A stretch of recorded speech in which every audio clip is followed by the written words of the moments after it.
Ostava je završena. Novo svjetlo. S ove strane su lakovi, farbe, paste, sprejevi i silikoni. Tu su neke kutije, neki alat. Ovdje također imam još jedno svjetlo i još jednu utičnicu. Dolje baterijska, usisivač, produžni i još neke stvari. Stvari koje bi trebalo da se okače ovdje. Sitan alat ovdje za drvo. I za metal.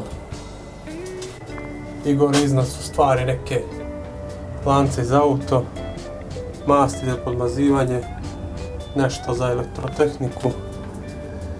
I to je to.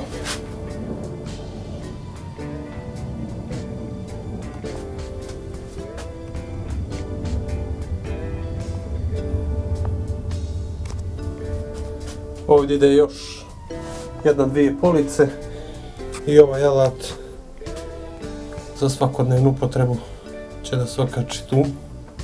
I to bi trebalo biti to.